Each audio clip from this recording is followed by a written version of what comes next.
The movie opens with a woman named Lisa who appears very upset and is lying in the middle of the street, seemingly intending to end her life. Not long after, a truck approaches, at which point Lisa changes her mind and decides to get up. The driver, whose name is Adam, asks if she's okay, and she assures him that she is. He then offers to give her a ride, since they're in the middle of nowhere and the nearest gas station is miles away. At first, Lisa refuses him, but when the truck proceeds to leave, she soon stops the man and accepts the ride. On the way, the two start chatting, and Adam discovers that she is a foreigner who works as a waitress here. He inquires about her family, and Lisa reveals that she had a daughter who would have been 9 years old today. Upon hearing this, Adam feels the weight of her grief and finally understands why she had intended to unalive herself earlier. Next, Adam also opens up about himself and reveals that he works as a night watchman, which is boring but fine because he doesn't like people much. He also tells Lisa a little about his childhood, which was filled with torment and abuse from his father, and hearing this makes her feel sorry for him. Shortly after, Lisa turns on the radio, where a news reporter is warning about an escaped killer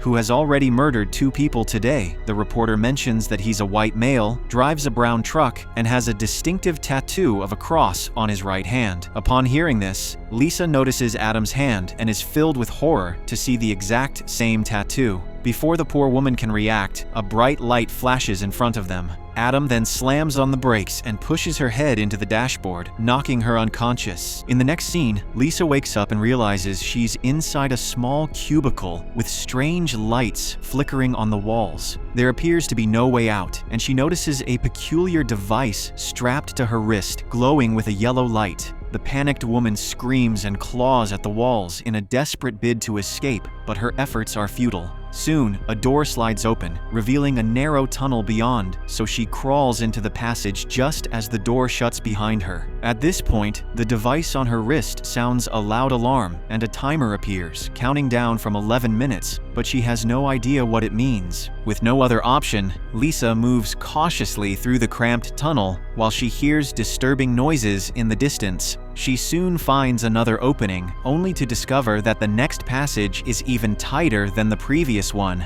She moves forward reluctantly, just as the door behind her slams shut. Ahead, she discovers 2 diverging tunnels and chooses the upper one. This passage is filled with changing colors, but then the floor starts to rise, narrowing the corridor around her. Realizing she could be crushed, Lisa moves forward with all her strength and barely makes it out in time to reach the next tunnel. Exhausted, Lisa decides to rest for a moment before continuing her journey. Soon, she comes across a decayed, rotting body that makes her recoil in disgust. As she tries to move it out of the way, she notices that the corpse is wearing a wrist device similar to hers, which fills her with horror. A shaken Lisa continues to move until she reaches a blocked path. Then, out of nowhere, her wrist device changes color, signaling that time is running out and something terrible is about to happen. A flaming tube suddenly appears and a section of the wall opens, revealing a safe space. Lisa scrambles inside just as a glass barrier closes behind her. Seconds later, the tunnel unexpectedly erupts in flames, and she watches in terror. She then deduces that the decayed body she saw earlier had been consumed by the fire. Afterwards, the glass door opens, and Lisa crawls through the narrow tunnel. Her chest tightens when she sees the timer on her wrist device has started again, counting down 11 minutes. Tears stream down her face as she says that she cannot take this anymore. Yet she refuses to give up and presses forward until she reaches a pool of water. Feeling a glimmer of hope, she drinks the water and begins swimming to find a way out. Soon she reaches another tunnel, but begins to panic when the water begins to flood the passage around her. Lisa struggles desperately to escape, and in the water, she comes across another dead body that scares her. Luckily, she manages to find an exit and crawls into another narrow space. The exhausted woman then lies down and drifts into a brief, much-needed nap. Shortly after, Lisa wakes up when she hears someone screaming for help in the distance. She realizes another survivor is out there and moves quickly toward the sound, but she doesn't get very far before a door opens in the floor, revealing a pool of green liquid. Lisa carefully tears a piece of her cloth and dips it in, which quickly begins to burn. Upon realizing that it's acid, she grabs the thin ledge of the tunnel and crawls across to avoid it. Her plan works at first, but just as she is about to reach the finish line, her knee slightly touches the acid. Her skin burns, and she cries in pain, but there is no time to waste because the survivor is heard screaming. With this, Lisa resumes crawling forward and soon notices a man at the other end of the tunnel. But before she can approach him, an iron barrier with 3 holes suddenly appears in front of her and the man as well, leaving an open stretch of tunnel between them. The man has long hair and a beard, and she realizes that he has been here for a long time. Lisa begins asking him questions about the place and their situation, but the man seems to have clearly lost his mind and keeps repeating over and over that everyone is going to die. Lisa tries to encourage him not to lose hope and says that they will come up with a plan, but he begins getting aggressive and even calls her a bitch. Moments later, both of their bracelets flare with color, signaling that time is almost up and the flames will soon erupt like before. At this moment, a safe space opens in the tunnel wall, and both of their barriers are lifted automatically. The two then begin struggling over who will enter the safe space, even though it is obvious that both could fit. Lisa ultimately wins the struggle and shoves the man out, and as the glass door closes, his hand is severed from his body. Lisa then notices the hand and is shocked to see a cross tattoo, realizing that the man is Adam. Seconds later, the entire tunnel ignites in flames, and Adam screams in excruciating agony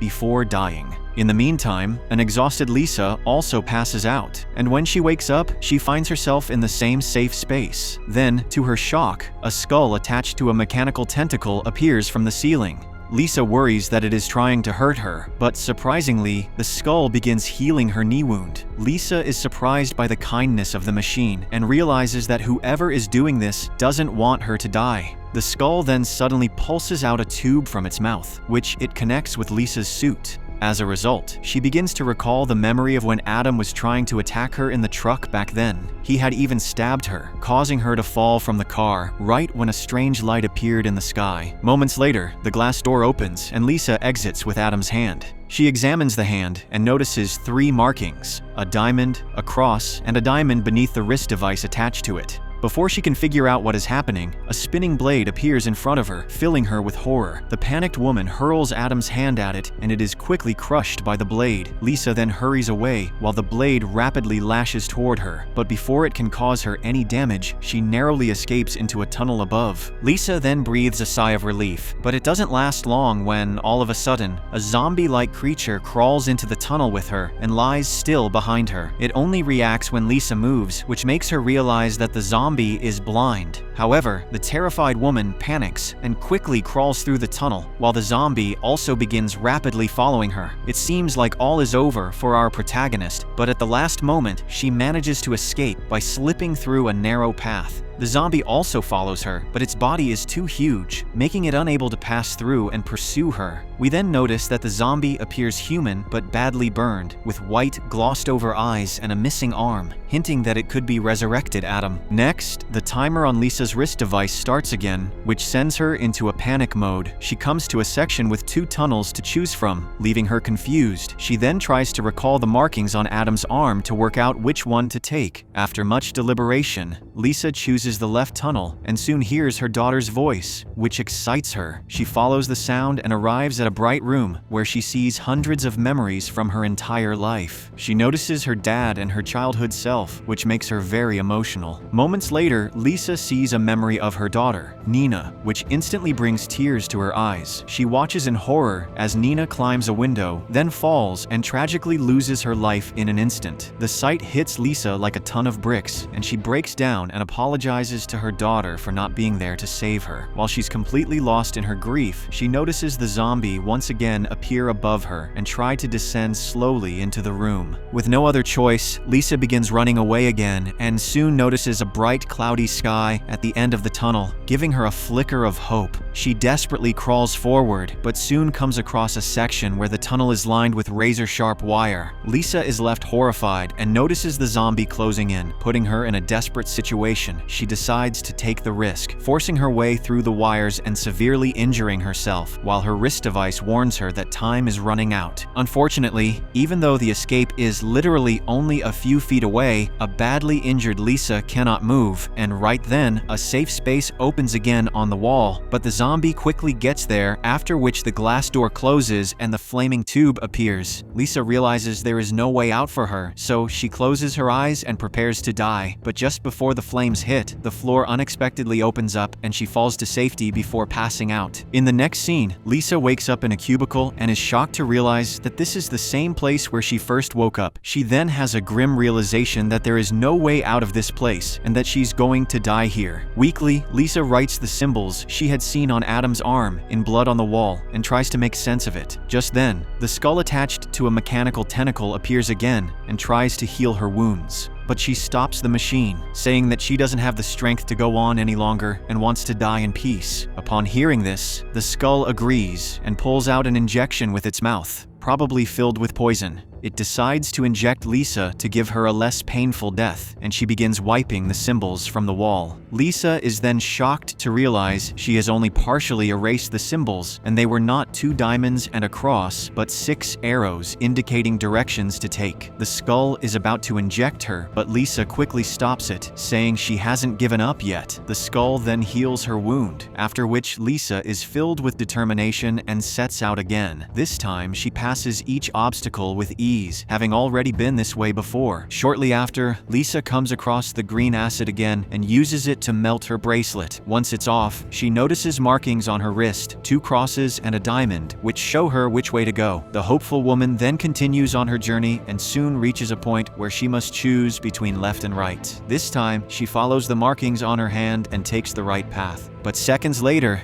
Lisa is found by the ugly zombie again, who wastes no time attacking her. She flees in panic and soon enters a tunnel where gravity pulls from every side, making it impossible for her to control her movements. Lisa struggles to move forward, but she eventually manages to escape and comes across 2 tunnels once again. Suddenly, the wrist device shifts color and begins to emit a sharp beeping sound, prompting her to toss it into one tunnel while she darts into the other. The zombie follows the beeping sound and goes into that tunnel. Shortly after, Lisa comes across a strange organic door that opens into a womb-like chamber. She instantly feels a connection and notices shadowy creatures shifting along the walls. One moves closer, and Lisa surprisingly reaches out to caress it. She exits through another passage and enters a similar room, where she notices her wrist device lying on the floor and a zombie wedged in the doorway ahead. As she carefully retrieves the device, it suddenly triggers an alarm, rousing the zombie, who then begins lunging after her. A terrified Lisa proceeds to run away, but the zombie catches up to her and grabs her leg. She kicks it off with all of her strength, and a safe space opens in the wall, allowing her to dive inside and defiantly flip the middle finger at the zombie. She waits for the fire to engulf the zombie, but this time, the flames don't appear. To her horror, the glass opens again and shoves her back into the tunnel with the zombie. After an intense fight, Lisa eventually overpowers the zombie and slams her foot down onto his skull as the wall presses them together. Soon, the zombie's head is brutally crushed, ending the nightmare once and for all. Next, Lisa uses the markings on her wrist to find her way out, but she soon comes across a toy, which she recognizes as her daughter's. She follows it and soon finds Nina, which overwhelms her with emotion, and the two hug each other. Nina urges her to come with her down the wrong labyrinth path, saying they will be together forever. A worried Lisa keeps watching the timer on her device, but the girl tells her not to pay attention to the time. It seems like Lisa is about to follow Nina, but she stops herself and tells her daughter that she loves her. However, she knows that Nina is not real and that she must leave through the right tunnel. The two hug each other goodbye as Nina says, "I'm proud of you, Lisa. We all are." Following this, Lisa heads to the final tunnel, from which she can see the exit with the bright blue sky. This fills her with immense hope, but to her horror, 3 blades soon begin moving along the path at increasingly faster intervals. A worried Lisa recalls how Nina advised her to ignore the time, so she throws the wrist device away and carefully observes the blade's movements. She realizes that the first blade moves every 4 seconds and manages to pass it unharmed. The second blade moves every 3 seconds, which she also navigates successfully. However, during the third blade, Lisa is horrified to realize that it moves every 2 seconds, making it seem impossible to pass unharmed. But the bright sky ahead motivates her, and she takes a leap of faith and forces herself to try.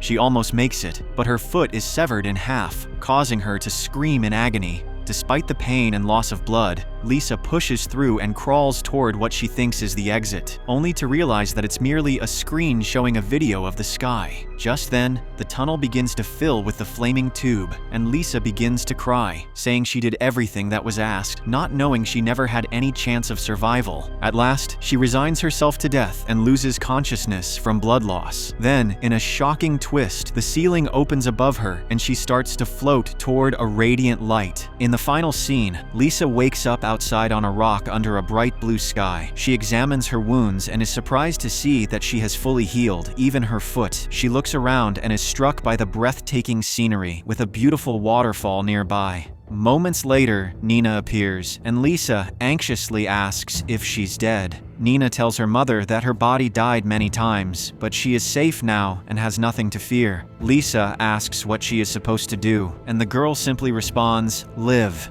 The movie ends as the camera pans upward, revealing that they are not on Earth but in a stunning alien landscape.